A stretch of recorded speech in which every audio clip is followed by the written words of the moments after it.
Hi, I'm Chris Jones. I'm a writer of various kinds in Port Hope, Ontario, Canada, and I am ready to start digging deep. I'm Mark Sutcliffe, and I'm on a quest to learn from the best. Welcome to Digging Deep, presented by Zen Books and Abacus Data. This is the latest in our series of one-on-one conversations with thoughtful, interesting, accomplished people in many different fields.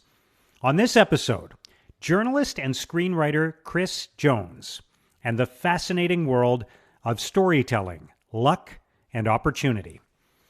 When he was 26 years old, Chris Jones was a sports writer covering the Toronto Blue Jays. The Jays were playing in New York City, and Chris decided, out of the blue, that it would be a good time for him to find out more about writing for magazines. So he showed up at the offices of one of the biggest magazines in the world, Esquire, and somehow he managed to find his way in to see one of the senior editors. And then a few months later, he ended up becoming a full-time writer for the magazine. Now, Chris admits this was an incredibly lucky turn of events. And the fact that he was even a sports writer in the first place was also due to a lucky break. But Chris's talent and hard work have certainly turned that good fortune into great success and more opportunity. Chris has won many awards for his journalism. One of his articles was adapted into a Netflix show called Away, which stars Hilary Swank, and Chris became a writer on that show. And during the coronavirus pandemic, he's been entertaining people on Twitter with stories from his life. And there's one in particular that has an incredible ending that he will share in this episode. In fact, Chris will be telling that story out loud for the first time ever, and he actually gets a little choked up. I'm going to share with you right up front, this is not going to be an episode of Digging Deep in which you hear a long list of life hacks or lessons, but there are some really incredible stories, some fascinating revelations and perspectives about the world of writing, many of which apply to lots of other areas as well. And there are some really interesting and useful observations about things like the role of luck in your life, why you should say, I love you way more often, and to many more people. And there's a really practical and widely applicable lesson arising from the fact that Chris starts almost every story that he writes by figuring out first how it's going to end. I think that's something we can all benefit from, and we will get into exactly why. Okay, one last thing before we get started. If you like what you hear, please subscribe to Digging Deep and post a review on Apple Podcasts or wherever you listen, and share this podcast with your network. And if you're looking for more information on Digging Deep, if you want to read my daily blog or subscribe to my weekly newsletter, please go to letsdigdeep.com. That's letsdigdeep.com. Now, let's start digging deep with the award-winning magazine journalist, screenwriter, and fabulous storyteller, Chris Jones.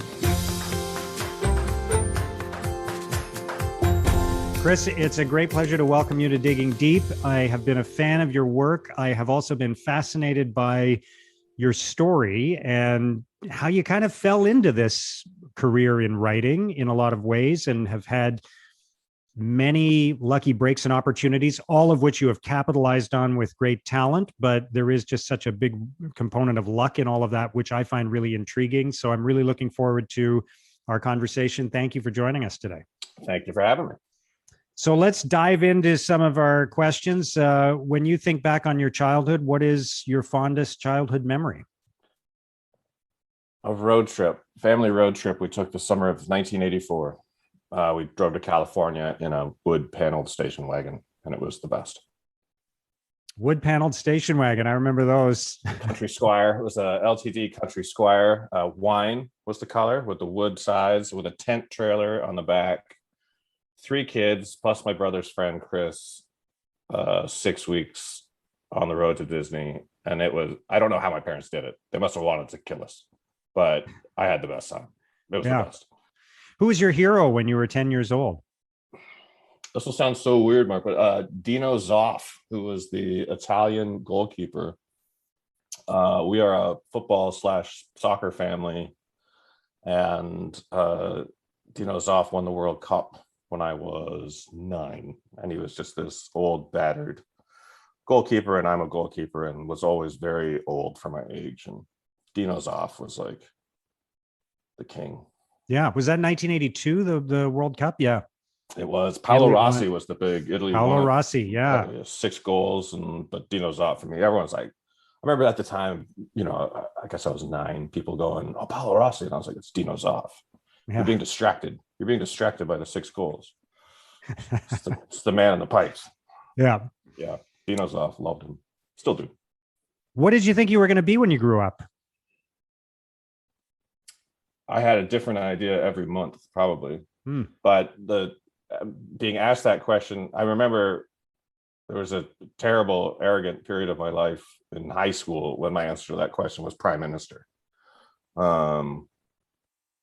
which is embarrassing now because boy, would I be terrible at that job. But and here's the terrible admission I have to make: I really believed it, and I believed it with like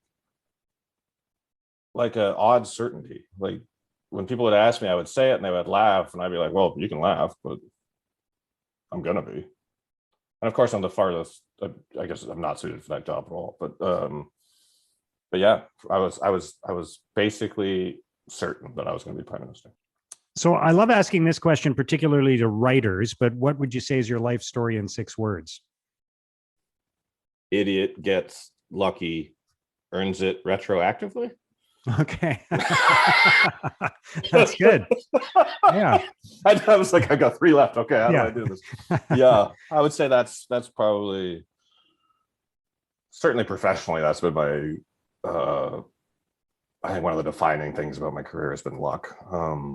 But in my personal life too.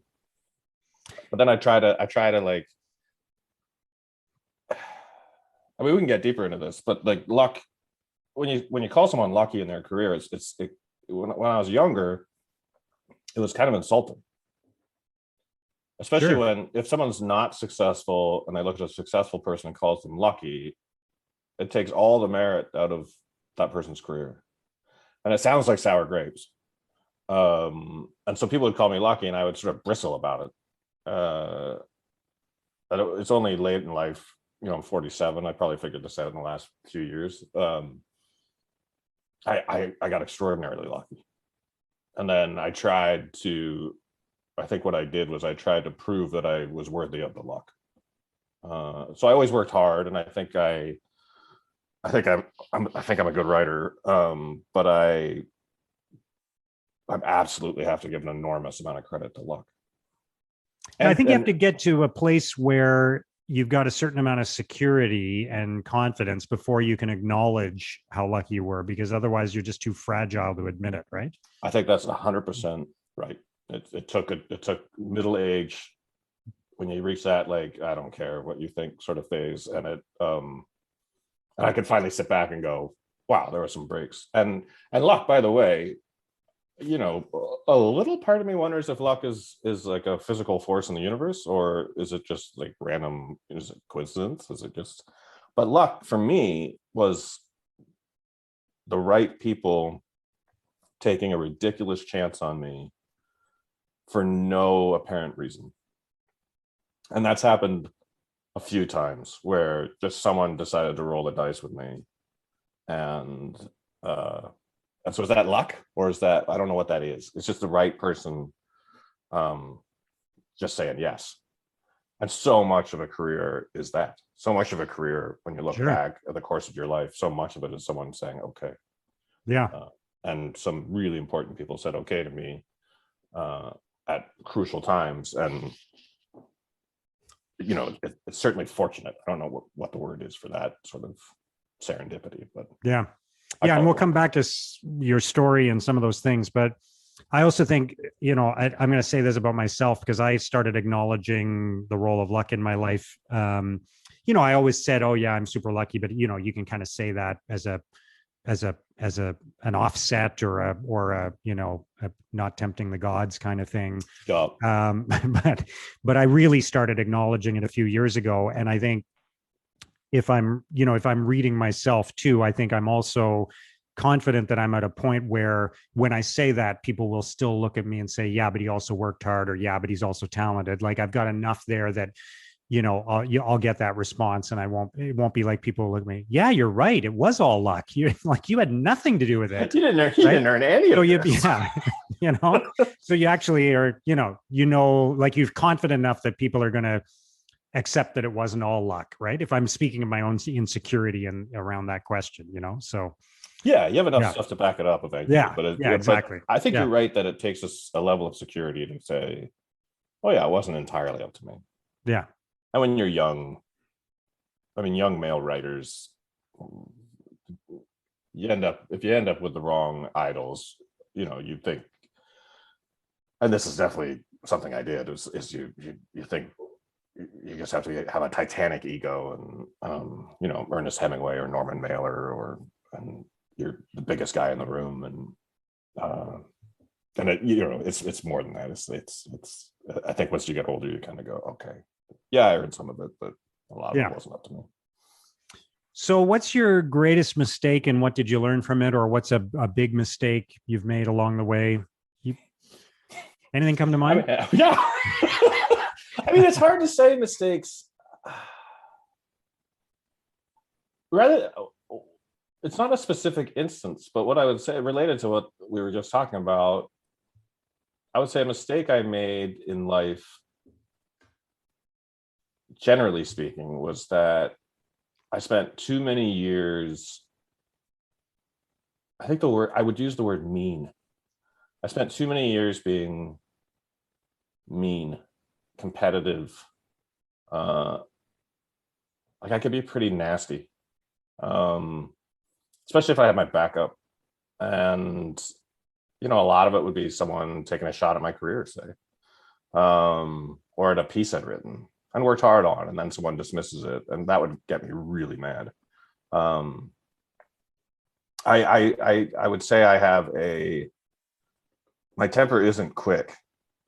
Like it takes quite a while for it to trigger, but when it triggers, it's bad. And I went on an apology tour over the last couple of years where I would email people that I had terrible encounters with for no good reason, just because we were often both idiots, but sometimes I was the idiot. And it's been good. It's been good to sort of try to heal those little wounds. So that's what I would say as a mistake, is like, I thought to be a good writer, I was definitely a Hemingway guy. And after Hemingway, I was definitely Norman Mailer. And if you use those two as idols, I mean, they're tremendous writers. I still love their writing. But you can end up doing some foolish things because you think that's what you're supposed to be. And it's like this bravado, machismo, like toxic masculinity, I guess. And I regret it. I would definitely regret that sort of period of my life where I got divorced in 2016. I lost my job and got divorced in 3 months in 2016. And it was awful. But what that experience made me do is pause and reflect on myself, and it made me want to be like a better person. What's been the best year of your life so far, and why? Not this year, buddy. It's interesting. Some people have actually answered that because they've just, they've reconnected with their family or they feel they've risen to the occasion. I get that, but this year would not be at the top of my list. No. Although I would say 2019 was a really good year. It was like my brother got divorced before me, so family business. And he told me it would take 2 years to sort of start feeling okay. So 2016, so 2018, and I was starting to feel like okay. My girlfriend is this. I mean, she's just this lovely person. 2019 was when, so she was really part of my life. She moved, she's Romanian. when we got together, she was living in London, England. 2019, she moved to Canada. Sounds like I bought her off the internet. Those rumors are unkind and not true. We bought a house. I had a TV show got picked up. I started transitioning from journalism to screenwriting. My first show got picked up. I spent 4 months in LA. It was Santa Monica that fall. Nice. Yeah, 2019 was when everything fixed. Was when I started really feeling like everything was going to be okay. And 2016 was the worst. Yeah, I was going to ask you, was it the toughest year of your life? You kind of alluded to it already. Yeah, I don't even have to think about that. 2016 was horrendous. It was an awful, awful year. And 2017, things you start. It's like it's. I think anytime calamity happens in your life, like you want to just snap your fingers and be okay, and that's not how it works. It's you get like joy returns in increments, and it's like the frustrating thing about happiness is sometimes it vanishes all at once. Like something terrible happens and everything seems, and then it rarely comes back all at once. Yeah, it's sort of a slow grind. It's like you're a marathon guy, like you start running and you run a little bit more and a little bit more. And so 2016 was, Esquire, my editor-in-chief got fired at Esquire in May of 2016. And the way magazines work is you work for the magazine, but really you work for your editor. And so David Granger was our boss, the best boss. He got fired. And we all quit. And it's what you do. Like it wasn't anything I thought about. Like it was just, but I'd been there 14 years and it was like, oof, okay. And it's not like I had something lined up. And then July of 2016, I don't want to get into the ugly details, but my ex-wife and I broke up. And it wasn't my call. It wasn't my choice. It came out of nowhere. So in 3 months, and we had been married about 14 years.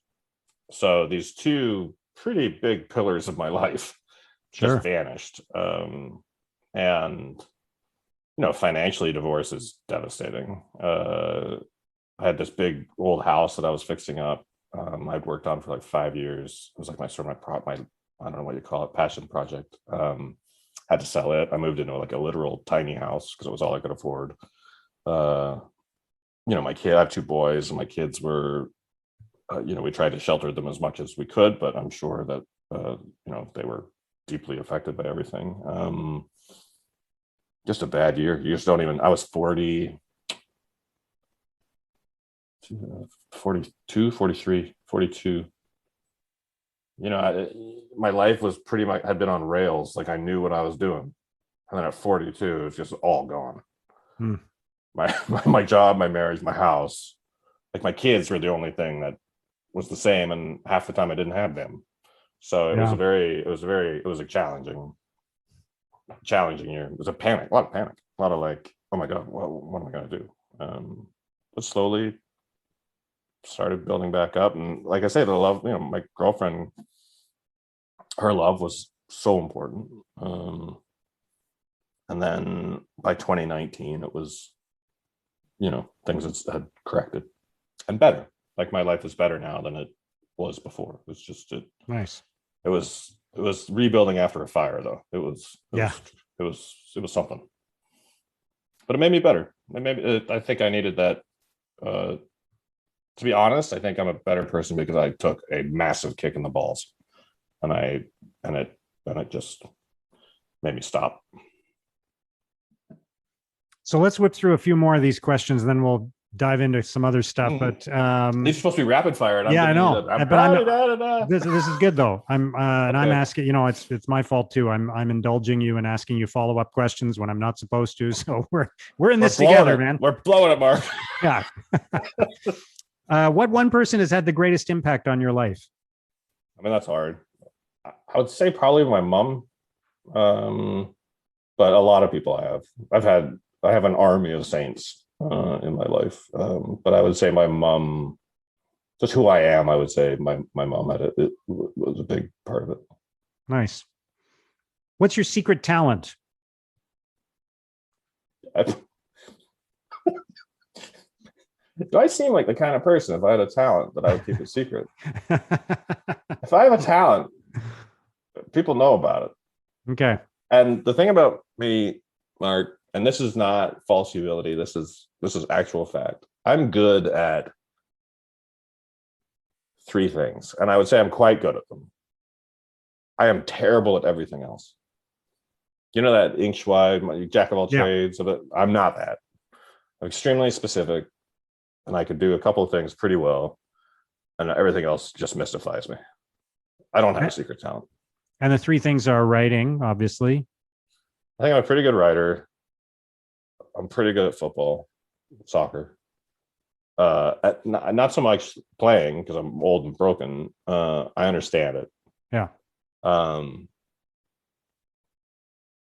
You coach your kids' teams, right? I coach my kids. Yeah. Well, my younger son. I write about soccer a lot. We'll call it soccer so we don't confuse the situation. Well, then the third thing I do have to know that I think I'm reasonably good company in a bar. I could see that. So those are my Slash podcast guest. There you go. Podcast guest. Yeah. Oh, I can also I'm a reasonable carpenter. Carpenter. Fixing the house. Yeah, I can nice. I can do some basic home. I wouldn't say I'm amazing at it. I can do some basic home stuff. So 3.5. I'll give myself 3.5 things. Okay. What would be the message of your commencement address?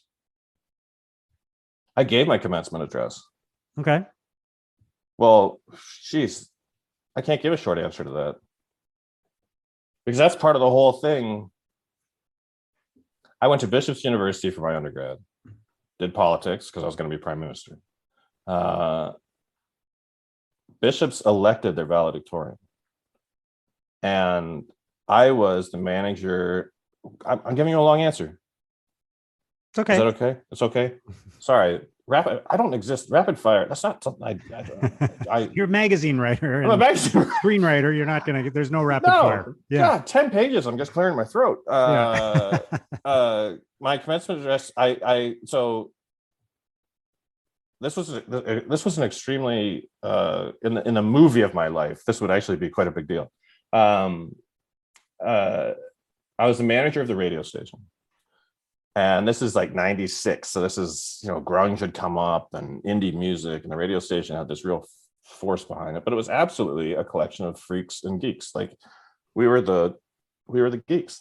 And I had this wonderful group of DJs and friends, and we did everything together. I was nominated for valedictorian by one of my DJs. Against 4 very popular people. And I thought it was really stupid that it was an elected position. So we had to give speeches. And my speech was, I think it's really dumb that we do it this way. I don't really get what's going on right now. I think this is kind of silly. Which again goes back to me being just a dick about everything. But because the 4 popular people split the popular vote, and I had a lock on the freaks and the geeks, I won. And then there was immediately a petition to get me removed.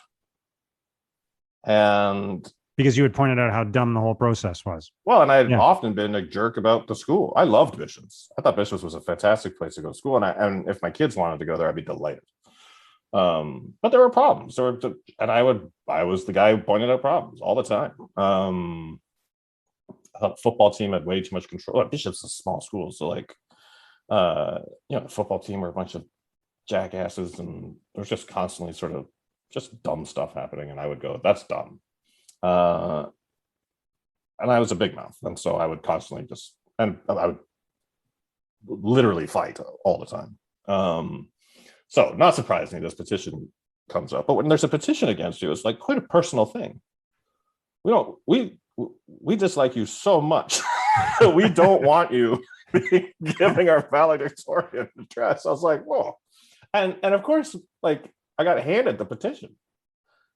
So I looked at the names on it and I'm like, oh, I thought you were my friend. There were people who signed it. And I was like, oof, that's bracing. It's like it was, and I went to student council and there was a vote. And by one vote, they kept me. They decided it was a bad, if you just allowed people, like there was an election, there was a vote. And I said, the system's stupid. You don't want someone like me being valedictorian. Don't make it a vote. Or only nominate one popular person against one freak. Popular person will win every time. So there was poor strategy on their part. Anyway, so I gave a valedictorian address, which was about Jackie Robinson.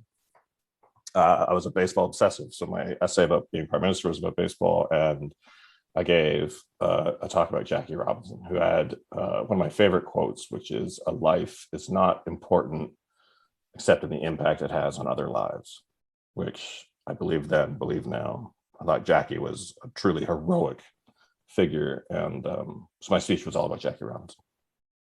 Nice. Rapid fire. A great message. How about that? Yeah. Jeepers. What one book are you most likely to recommend to other people? Is there a book that's had a big impact on you?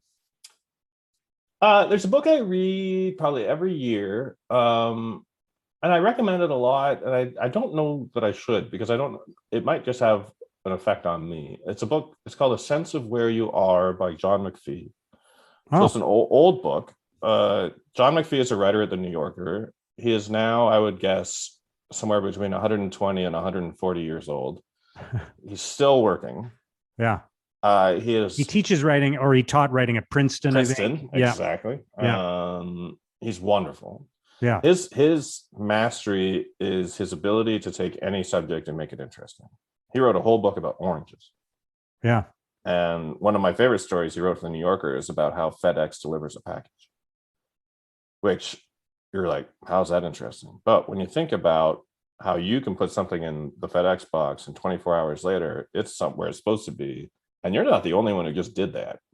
Yeah. Millions of people did that. It's quite an operation. And it's, yeah. He sort of taught me how to look at things and go, well, why is that way? Which is a really important skill or virtue in a journalist. It's like to go, well, what's happening there? And that book is about Bill Bradley at Princeton as a basketball player, and just how it's John McPhee's first book with this basketball player who's going to, everyone at the time thought he would be president. He ran for president and didn't win the election, but it's just these two guys figuring each other out and figuring themselves out.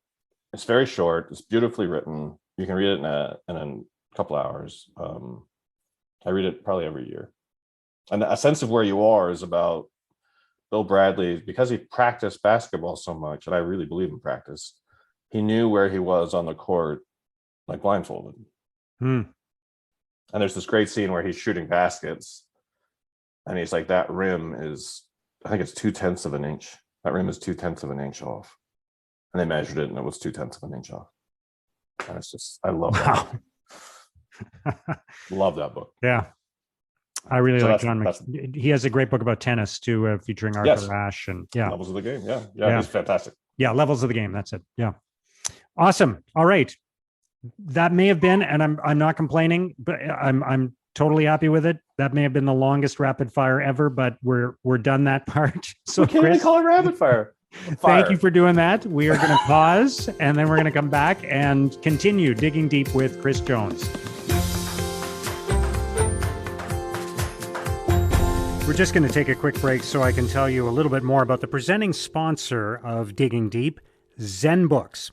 ZenBooks is Canada's go-to cloud accounting firm. They are not your typical accounting firm. I know the founders, Colin and Eric. I've worked with them for several years.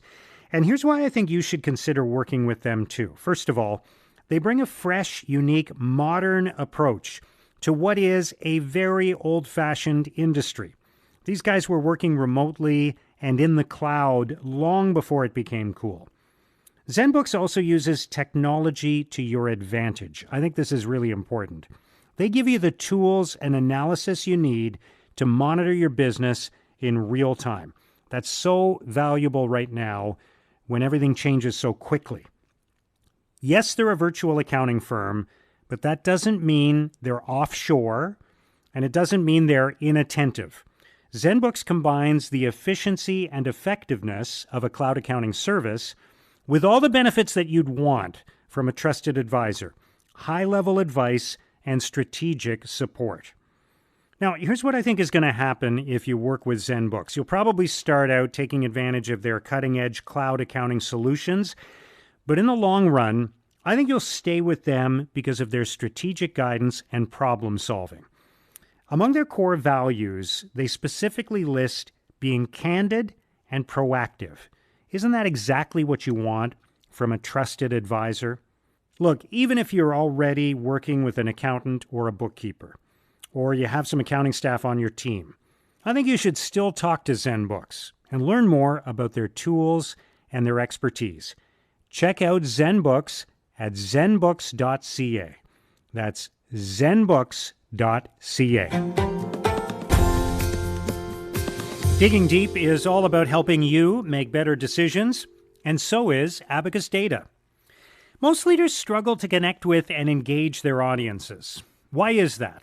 It's because they aren't sure how they think and feel and how they will react.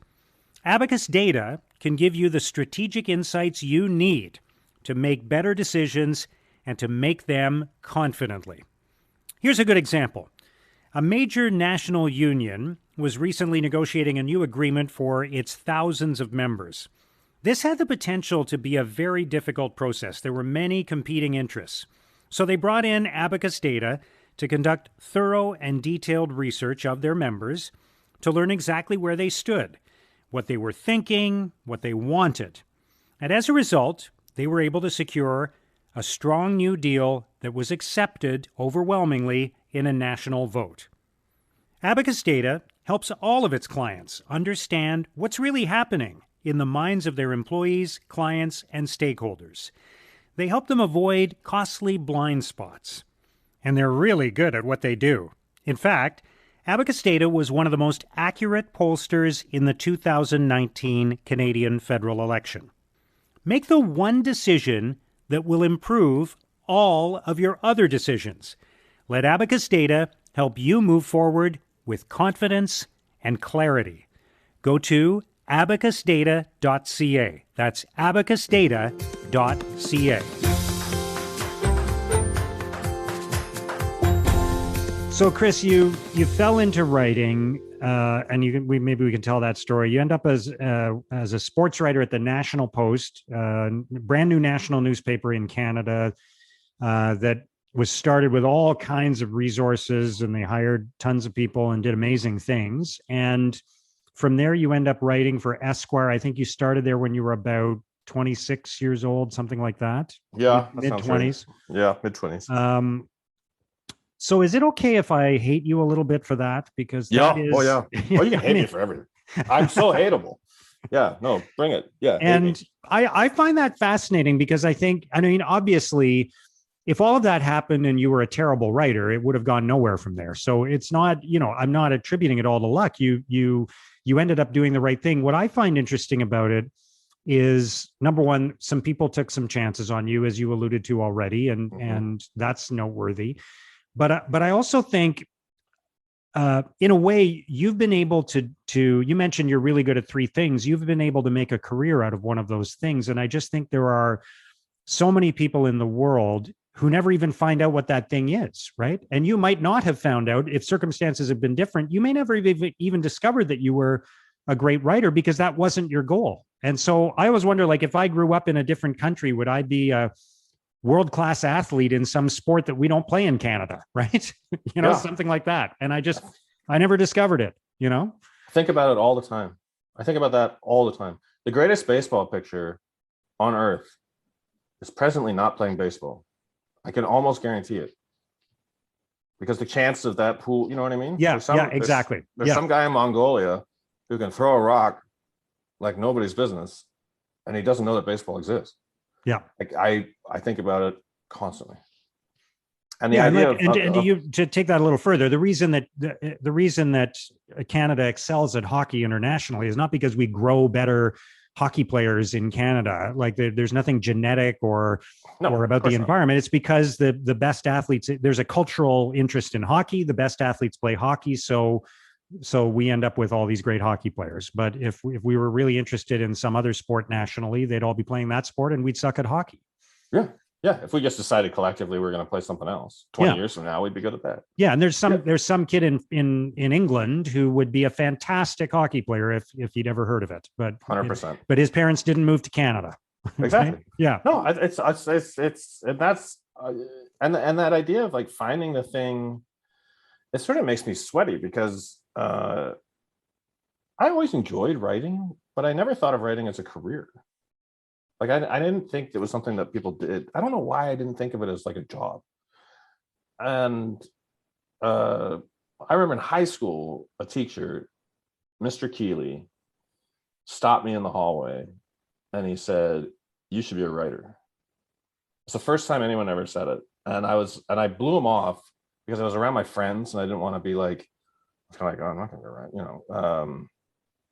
And I that's the first time, I was probably 13, where someone said, "This is what you should do." And I sort of ignored it. And my mom taught writing. And so and my mom is an extremely like disciplined, rigorous person. And, you know, when I would write things, she would correct it. Like she'd be mad if I admitted this, but when I was probably in grade 7 and I was marking her exams. Like I was helping her grade her college, you know, because I could do that stuff. And it was like, it was obvious in retrospect what I should have been trying to do, but I just didn't think of it as a thing. And so I went to school for politics and I did a graduate degree in urban planning, which I never used for a second. Like urban planning. Oh, yeah. Terrible. I mean, not for me at all. But I was so lost about what I was supposed to be. And that's when the first, like, you know, it's a long and tortured story, but I lived in a residence at the University of Toronto called Massey College. And the headmaster at Massey College at the time was a guy named John Fraser, who was a journalist. And he would see me writing at night. And he knew I wasn't doing it for school, because for school I colored. Like I was doing arts and crafts for school. So he said one day, he's like, "What are you doing?" I said, "Oh, now I just write, like for myself." And he read some of it and he was like, "This is what you should be doing." I went, "Really?"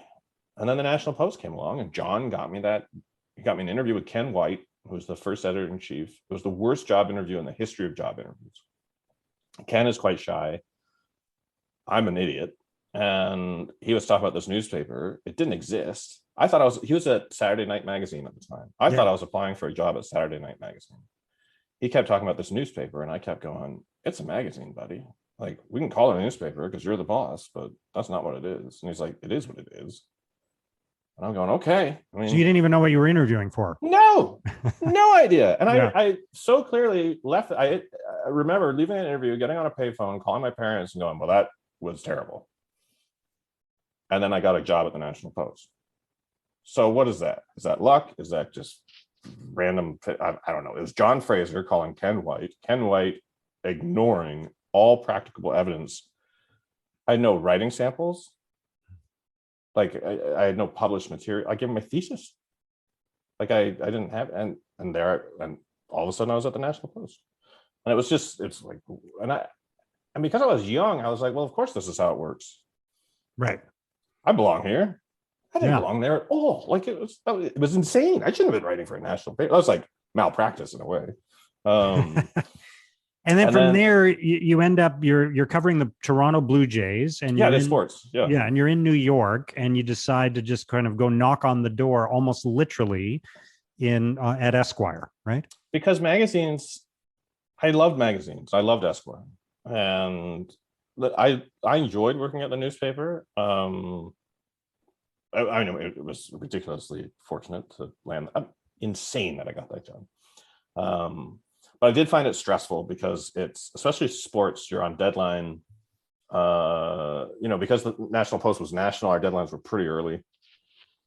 Baseball is of indeterminate time. So, you know, you're doing a 13-12 extra inning game on deadline, you're just ramming, you know, and I was always petrified I'd made some terrible mistake. I got the score wrong, or I found it quite stressful. Some people sort of thrive on that, and I did not. It made my teeth want to fall out. So I always wanted to work for magazines. I was in New York, covering the Blue Jays Mets, for the Post.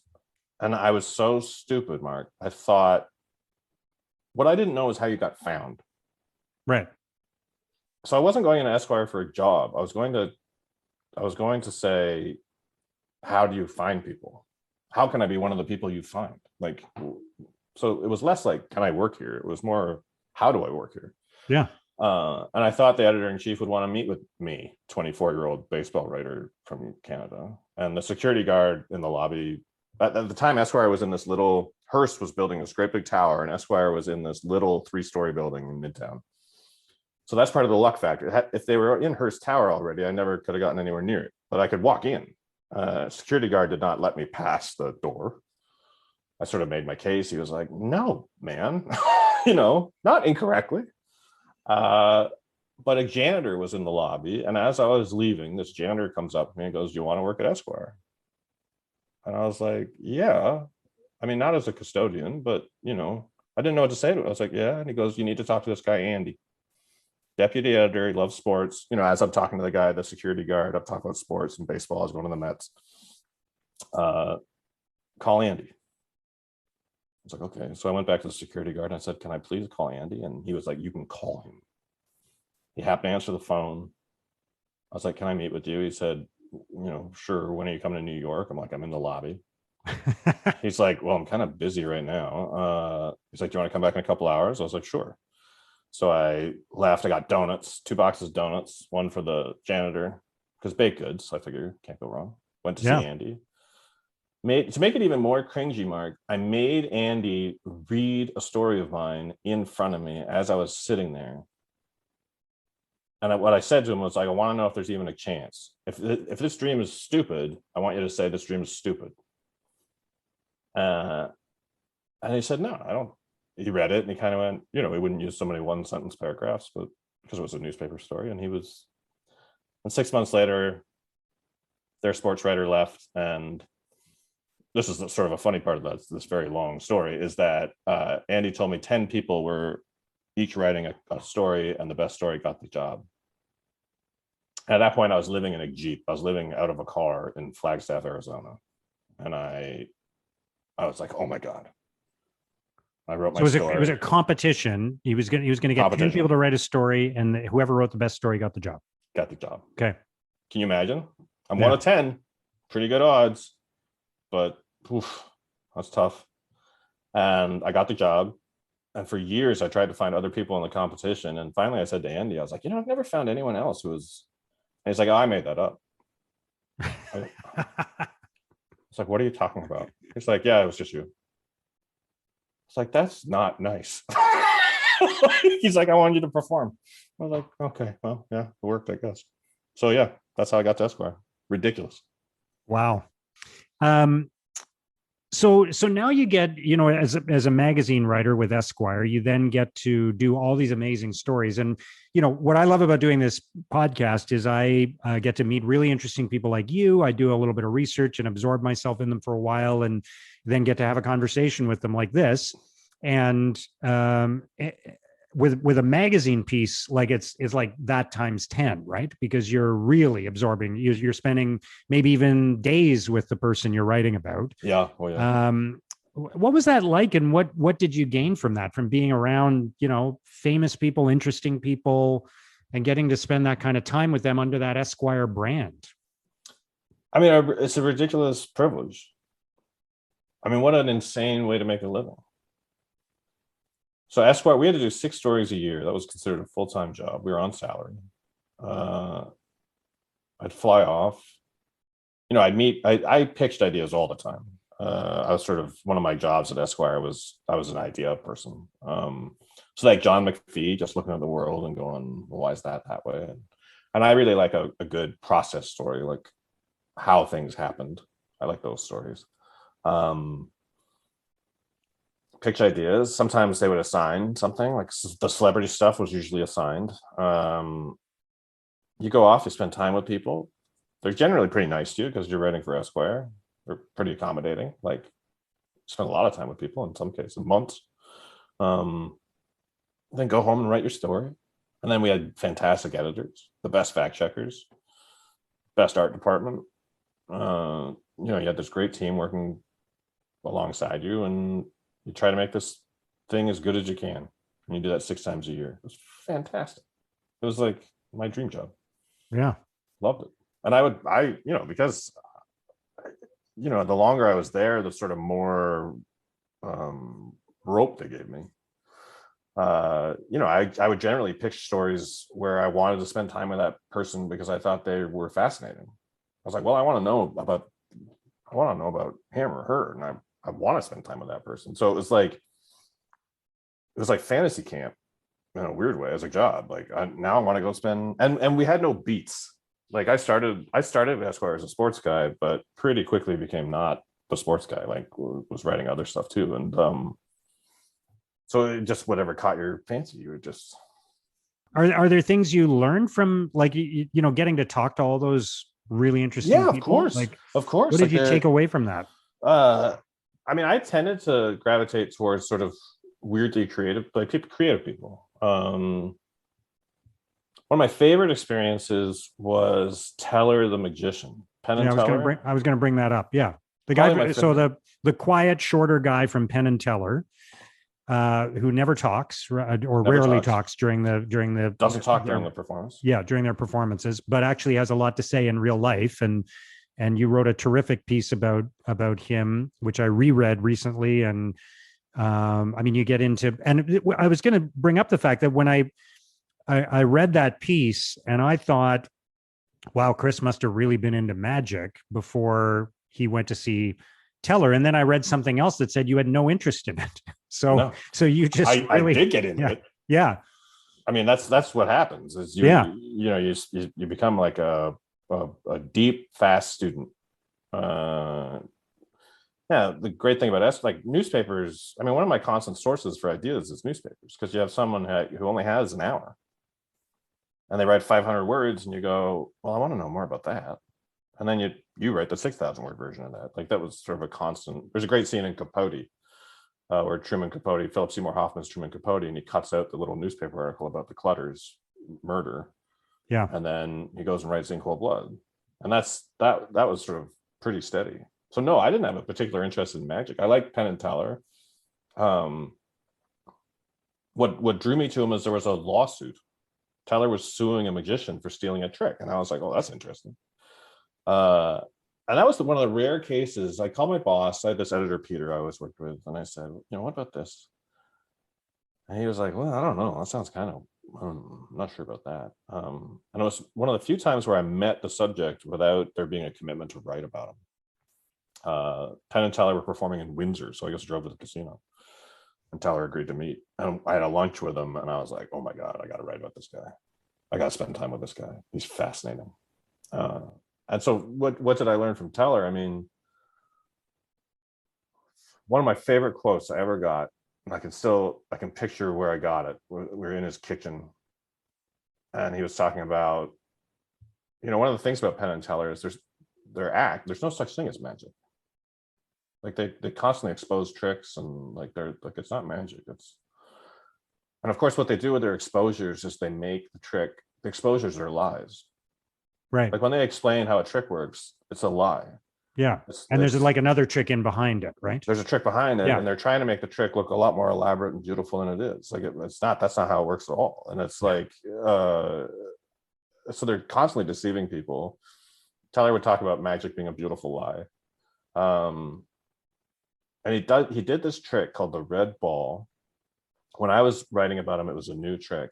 And it didn't seem that crazy. It was like he would come out on stage with a red ball, like the size of a soccer ball. He would throw it to someone in the crowd. They would throw it back to him. So there's no string. It would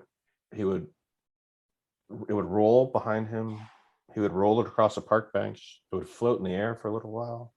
It would end up on the small of his back. It would just, and you're like, okay, static electricity, like what's he doing? And what happens is Penn comes out before that trick and says, this trick is done with a single piece of thread.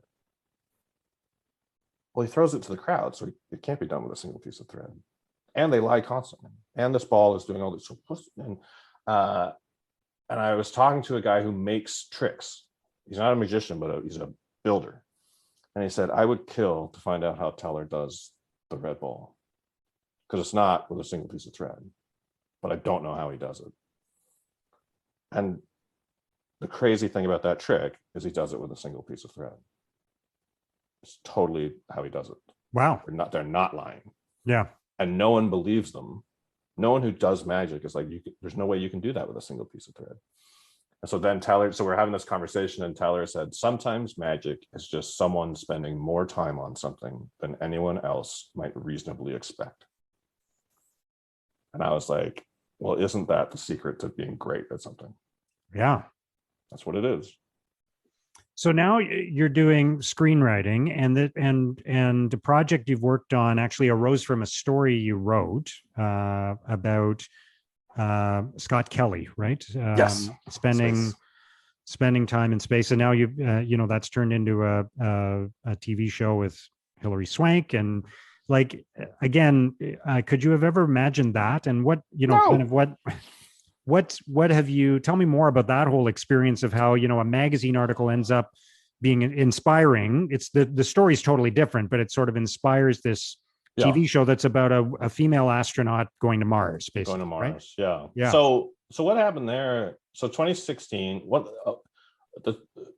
read about Scott Kelly, who was about to spend a year in space. He was going to be the first American to spend a year in space. And on the space station, right? On the space station, just a year in a can, orbiting Earth, like not fun. And he's an interesting guy, by the way. Like yes. I mean, he's I think he's written a book now, and his brother is also an astronaut, right? Twin brother. And now his brother's a senator. Right. Mark Kelly. Yeah, and Mark Kelly, his twin brother, is married to Gabby Giffords, right? Who is the congresswoman who was shot just 10 years ago now or something, right? So in Tucson. Yeah. So super interesting guy. Spent a lot of time with him. Went to Kazakhstan to watch the launch of because at that point American astronauts were going to the space station on Soyuz rockets, and it was fascinating. But it was one of the last stories I got to do.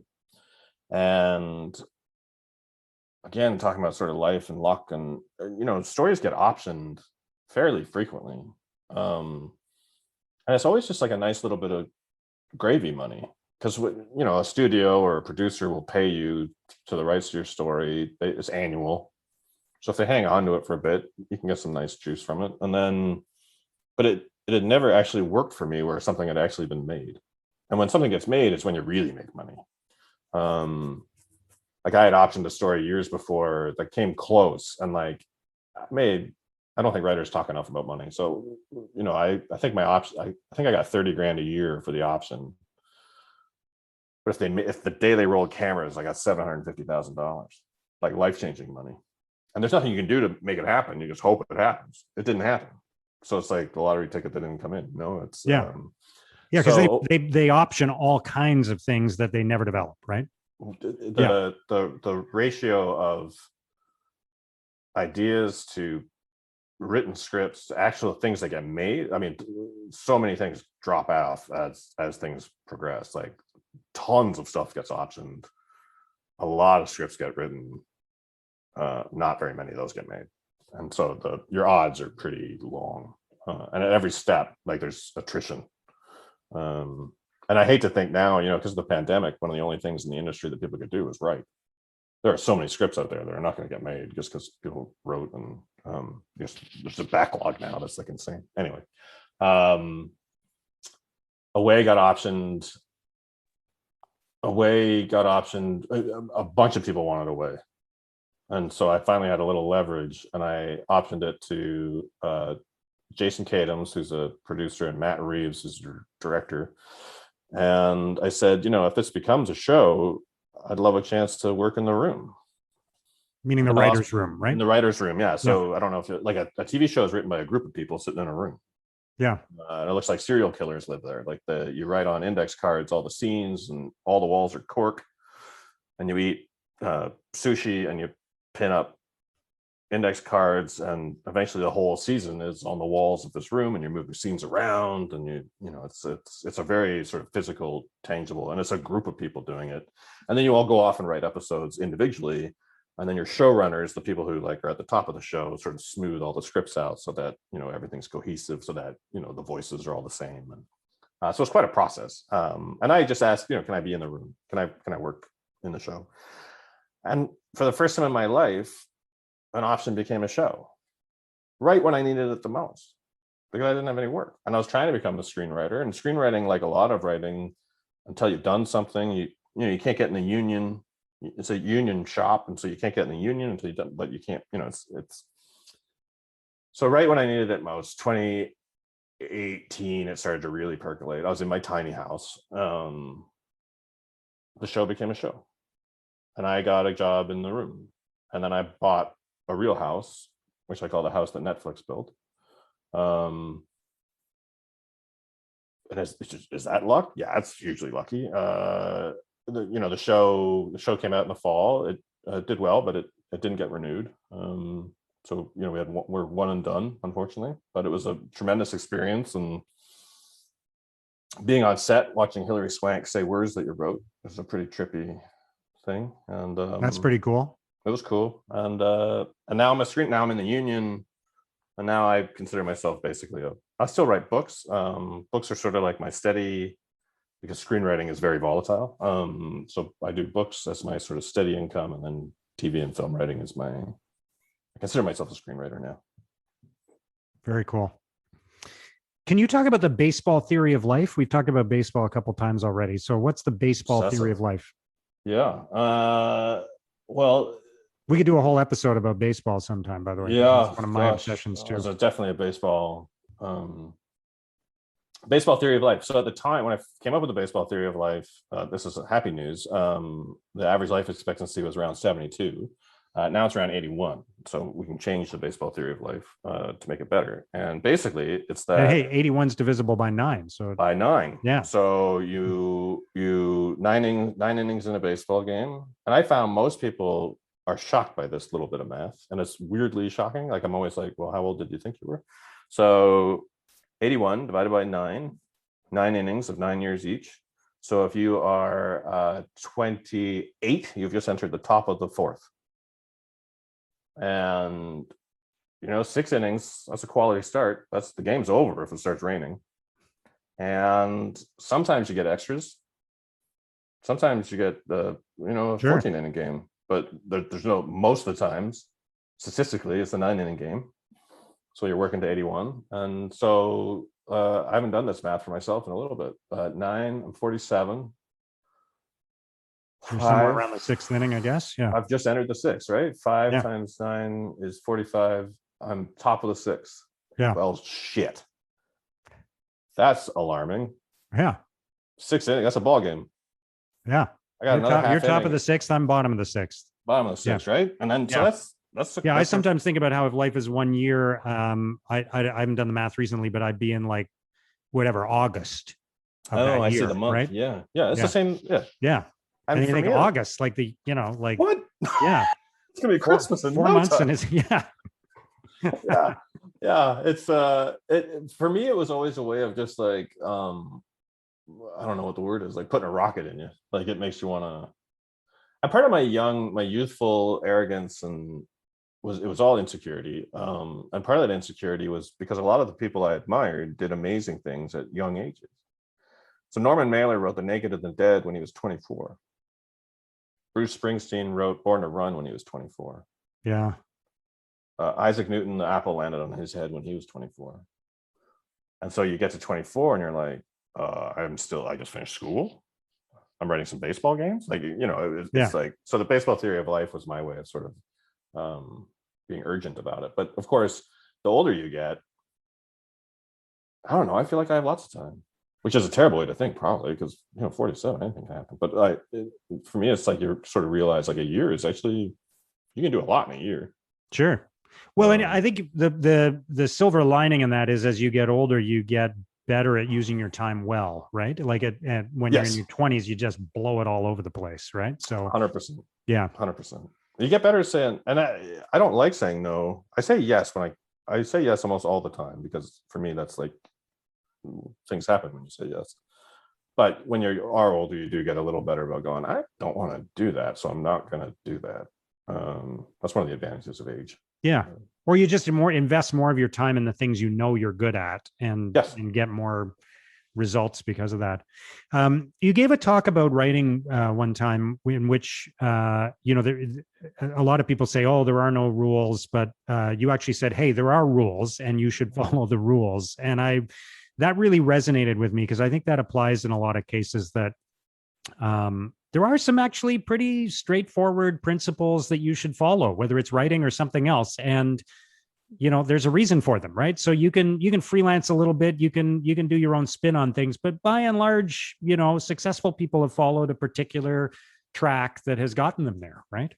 Yeah. And I don't mean rules like constraints. I mean, like, there's principles. And at first, that sort of idea, I always go back to this friend of mine, a good guy, but a moron. When we were teenagers, he bought a guitar, and he said, "I'm not going to learn chords. I'm just going to play what sounds good." And I was like, "Those are chords. Like, we've agreed."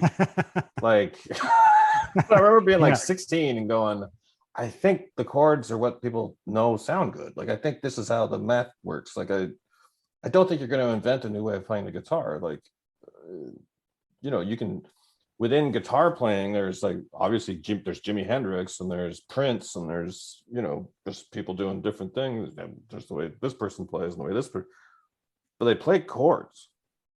Yeah. Like Kurt Cobain played left-handed, and he went through a distortion pedal and blah, blah, blah.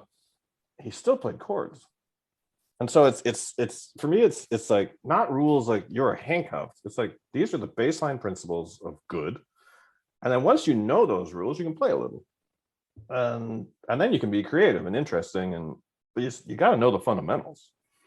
I mean, that's true of just about anything. Like, talking about most good magic tricks are 3 acts. Most films that you enjoy are 3 acts. Most books you read are 100,000 words. Most movies are 2 hours. Like, there's just things we've established are comfortable and nice. Like, it's and if you, it doesn't mean you're not creative if you sort of abide by that. It's wisdom. Yeah. That's just experience. That's just, people have learned this over time, that this is what they like. And yeah, like millions of people have played the guitar to get to this point where your buddy can pick up a guitar and have all of the crap sorted out before he even knew guitars existed, right? So exactly. And so take that and run with it. Well, why would you ignore that? Yeah. Someone did a bunch of work for you. Yeah. I was talking to students once about writing at the private school here in town. So they were already kind of meh. Anyway, and she said, "I want to write, but I don't like to read. I just don't like it." And I was like, "How do you think you do one without the other?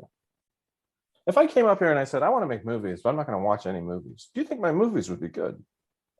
Or do you think they'd be terrible?" Yeah. It's like, I'm going to be a mechanic, but I'm not really that interested in cars. I don't care about cars. Like, how they run. Why would I be worried about that? Well, because that's the job. And it's like, so for me, it's just this, there's centuries of wisdom at our disposal. It takes some practice and patience to study it and learn it. And maybe you play around and you go, "Oh, that's why that is," just to affirm the thinking. But ultimately, if you sort of play within those boundaries, and it's not like the boundaries are super tight. Like, when you talk about writing, there's a million ways to write, but I believe in punctuation. Do you know what I mean? It's like, it's not comfortable when you read something that doesn't have periods. Like, I don't know. I believe in paragraphs. You also talked about how, you have to love what you're doing, or someone else who loves it more is going to be better at it, right? They're just going to put in more time. And you wrote about how, I think you put it, the work will not always love you back. And that sometimes the outcome's not going to be what you expected, right? The thing that you thought was the best is not going to be the one that gets appreciated the most, right? Then I'm sure musical artists deal with that all the time, right? Like, I'm sure you mentioned Born to Run. Maybe Bruce Springsteen thinks one of his other albums is way better than that, but we're always going to remember him for Born to Run, right? Yeah. His favorite is probably Nebraska. Probably, yeah. But it's like, people are going to sing Born in the USA before they sing Highway Patrolman. Yeah. And it's just, you don't have it took me a long time to learn. You have no control. Once you release something out into the world, you cease to have any ownership of it, and you cease to be able to control it. And it's hard for writers, I think, because you go through, when you're working on something, you go through phases, and the first phase is entirely yours. It's just you and your computer, your typewriter, or your pen, and you're making this thing exactly the way you want to make it. And no one has edited it. No one has said anything about it. No one has seen it. It's just you. And it's lovely in a way. And then the first thing you do is you send it to one person, like an editor or a producer, and they have some feedback. And then another person will see it, feedback. And it slowly starts to change. And then eventually it goes out into the world. And then people will receive it however they want. You can't control that. And there are stories I've written where I thought, oh, this will be big. Crickets. And other stories where I'm like, I spent 20 minutes on this stupid thing and it blows up. And it's just, you don't have any control over it. And, you know, my experience with Away, like Away had, in the first month, 28 million people watched Away. I've never had an audience like that for anything. And in fact, that might be the biggest audience I ever get for anything. And it didn't get renewed. It wasn't big enough. And that to me is like, well, holy moly, like if that's not enough, like what's enough? Like, what are we doing? But like that, you know, and I believe I'm not an artist. Like I'm a commercial writer. I do it for money. I want people to read and watch my stuff. I'm not precious about it. I very happily write very popular things. And so for me, the audience is like a huge part of the equation. But I have come to realize I don't have any control over it. Yeah. This has happened with Twitter. You know, I tell these stories on Twitter. I mean, one of the weird things about Twitter is like you get like very specific analytics about every tweet, you know, like you can, and I'll write a story on it. Every Friday I was telling these stories during the pandemic, and I'd be like, I wonder what that one's going to do. I wonder what that's going to do. And I would always be surprised. Like some of them just went like wildfire. And I was like, really? That one? And then other ones that I really love, yeah, not so much. And it's like, yeah, audience is a very weird thing. Yeah. So I think I know what I want to end on here, and we'll come back to it in a second. But you mentioned earlier you're good at three things. You didn't mention parallel parking. But I know you've laid claim to being the best at that. The best. Yeah. Not good. The best. Okay. And I know the best is one. Yeah. Well, someday we may have to meet on a busy street somewhere. Oh, are you throwing down about parallel parking? Yeah. You think?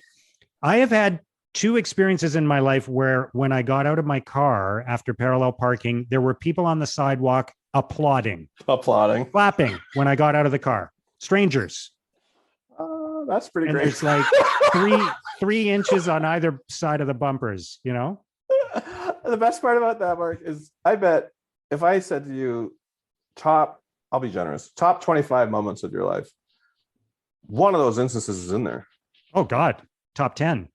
I was trying to be kind. Yeah. It's like, well, maybe lived a big life from you. Yeah. No, that's a great moment in your life. Great moment. Yeah. Great moment. Yeah. Yeah. Yeah. Oh yeah, I'll put myself up too. Left-handed, right-handed. Bring it. Yeah. Pick up truck. I can remember, and you can start to tell how important this is to me. And this was, by the way, this was in another time when this would have been allowed. So I was actually talking to my wife on the phone, holding the phone up to my head, which I know is not legal now, but I was doing it at the time. And I did a left-hand parallel park while I was still talking to my wife, holding the phone next to my ear with one hand. That's the next level. Left hand, like the normal side, right? On a one-way street. So when switching sides is like a little. I tell you what, this very quick aside. I fell in love with my girlfriend when she was. I would go to Bucharest to speak at this conference, and Bucharest is a tricky city to get around in if you're a dopey Canadian man. And she was my conference buddy, and she drove a red Mini stick shift like an animal through the streets of Bucharest. That's pretty attractive. She had a leather jacket on. She had a phone in her ear. And in my head, she parallel parked like in the Italian Job, like skidded into the spot. Now, I don't think that's actually what happened. But in my head now, the streets are wet. And she but with a stick and a phone, and she backed into the spot. And I was like, whoa. That's irresistible. I was down that river. Yeah. So where I wanted to wrap up, and thank you, you've been very generous with your time, and I've thoroughly enjoyed this, and it's given me Me too. great perspective on a lot of things. But you mentioned that you have started during the pandemic telling stories on Twitter, and I just thought it would be fun for you to share the Pete Simon story, which is kind of the quintessential one, right? And I know I'm sort of like asking you to play one of your greatest hits here, but it's such a good story. You know, No, yeah. I'm so happy about that story. That's I'll backtrack a bit. Yeah. So I thought of the lockdown as kind of beautiful in a way, as like strangers helping strangers. And I was thinking about when I was in high school. So I went to a very small high school, Millbrook High School in Millbrook, Ontario. There were 60 kids in the whole school. And of course, it closed. And for my last year of high school, I had to go to this big high school in Peterborough, Crestwood. That was like 2,000 kids. And we were not farmers, but because we were from Millbrook, all of us were immediately farmers, like animal noises in the hallways. High school, ruthless anyway. And, I didn't know anybody. I knew my little Millbrook buddies, but I didn't know anybody at Crestwood. It was the classic John Hughes high school, like football team, rah-rah, prom, awful, pure hell. There's a kid named Sean. Oh, and I had, apart from anything else, I had this interminable bus ride to get to school. It was like an hour. And one day I had this terrible cold. My nose was just plugged. And I get to school, and this kid, Sean, who was kind of a bully, but now I look back and I go, he was just terribly insecure. By the way, Sean has grown up. Sean was like a preppy. He's now a cowboy. So Sean was dealing with his own stuff. The kid who made fun of me for missing a belt loop once for days. That kid. Wow. And I walked into chemistry class, and he goes, "Is that effing snot?" And he points at my shirt, and I have blown a Frosted Flake sized booger into the middle of my shirt. And he said it so loud, the class starts coming closer, and all the girls, and just that classic hot, oh God, like, how do I get out of this situation? There was this kid named Pete Simon who I knew, like, we were friendly, but I wouldn't say we were friends. And he was not super popular. He wasn't cool, but everyone liked Pete. He was one of those guys, where he wasn't like captain of the football team, but he was just good energy. And his first, I still remember his face. He did the like, because of course there's a giant booger in the middle of my chest. And then he could see that I was dying. And Pete goes, "That's not snot. Chris, did you have bananas for breakfast? That's a piece of banana." And luckily I picked up on what he was doing. I was like, "Yeah, I did have a banana for breakfast." He's like, "Guys, it's banana." And I picked it off, and I was like, I didn't put it in my mouth or anything, but he was like, "It's banana." And he goes to Sean, "It's banana, you idiot." And that ended it. And everyone gets in their seats. And he saved my ass. Like, it seems like a small thing, but in high school, I would have been booger boy forever. Yeah. That's the kind of thing that's like traumatizing. And I think I over the years, like, I never saw Pete Simon after high school. And over the years, I thought about him all the time. Just kindness to be kind, and helping someone out when they need help. And I thought he was such a lovely, and as a teenager, peer pressure, he sort of surmounted all of that. Yeah, because all of the momentum in that moment would have been on the side of him piling on, not jumping over onto your side. Like, it's 30 against 1, and he's going with the 1, right? So super unnatural. Yeah. So I tell this story on Twitter. It got a nice response. Like, people were sort of like, and then there was a comment from someone named Krista who said, "Where did you go to school? Because I'm married to a Pete Simon, and this sounds like him. This sounds exactly like him," I think she said. And I was like, "Oh my God, like, is it possible that this is?" So I was like, "This is at Crestwood in like 91. And she goes, "That's him." And he's still like that. And Pete was somewhere else. Pete was working or something, and a friend of his saw the story. The story had gone viral enough already that random people are seeing it. and whoever was with Pete said, "I think this is you." And I was like, "What kind of person are you where both your friend and your wife read a story about an amazing Pete Simon and think, oh, this is my Pete Simon?" I was like, I'm choking up just thinking about it. Like, to have someone, like, people regard you as being that good because you are that good. Yeah. And I just thought it was the most lovely. And so once the Krista interaction, and a lot of people, because it's Twitter, a lot of people thought it wasn't real. A lot of people thought it was like, this can't possibly. Yeah, that you're writing like a little short story, basically. Yeah. And Krista just happens to come in, and so some people are skeptical, and other people. So that story went nuts, and Pete and I, as soon as this pandemic is over, Pete and I are going to get together for a beer, and he remembers the incident. What's funny is, we've talked about it. It says he remembers the incident, but he had no idea the impact it had. Like he it's something he sort of has like this vague recollection. With me, it's like every detail that is seared. And the other thing about Pete Simon that's instructive to me, I think, is that you have no idea what you're doing for somebody sometimes. Like, you could be saving their life and you don't know. All you did was like hold open a door, or you got them out of a puddle, or you did whatever you let them merge, just some little thing, and you just changed the course of everything. And you don't even know that you did it. And so for me, that I love everything about that story, but I love especially that, like, literally 30 years later, I can say to Pete Simon, like, man, did you do a solid? Like, and he's done it again and again and again, because like people who know him are like, well, this has to be you. Like, can you imagine being that guy? That's awesome. Where people think the absolute best of you.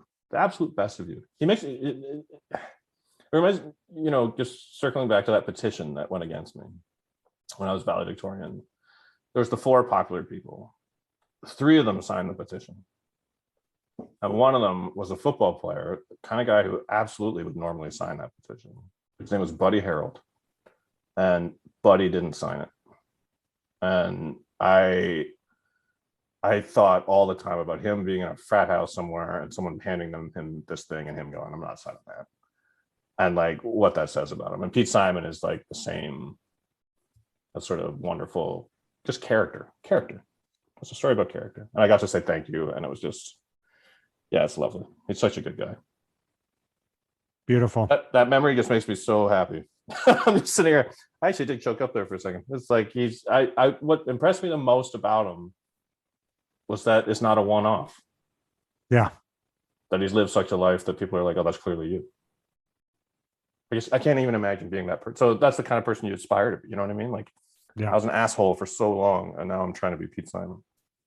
Let's all be more like Pete Simon. Chris, let's all be more like Pete Simon. This has been terrific. I've thoroughly enjoyed this. I'm so grateful for your time and all the insights and stories you shared. I really admire your work and everything you've done. You have earned the luck you have been given 100 times over. So thank you. Really appreciate it. Thank you, Mark. It's been really fun. Thank you. That was such a fun conversation. I really like that lesson about beginning with the end in mind. And I think all the time about how I can apply that to many different things outside writing, including customer experience, work presentations, even your life in general. And what Chris said about telling his friends he loves them, that really stands out for me as well. What's holding us back from doing that more often? By the way, you can still watch Away with Hilary Swank on Netflix, and you can read many of Chris's Esquire articles online. So once again, a big thank you to Chris Jones for joining us on Digging Deep. If you enjoyed this episode, please review it and share it with others. That will help us produce more great episodes. And if you want to keep digging deep into topics and lessons like the ones we've talked about today, or see the show notes, or subscribe to our weekly newsletter, or read my blog, you can do all of that at letsdigdeep.com. Check it out, letsdigdeep.com. And get ready for more great stories and powerful lessons on the next episode of Digging Deep. Thank you for listening.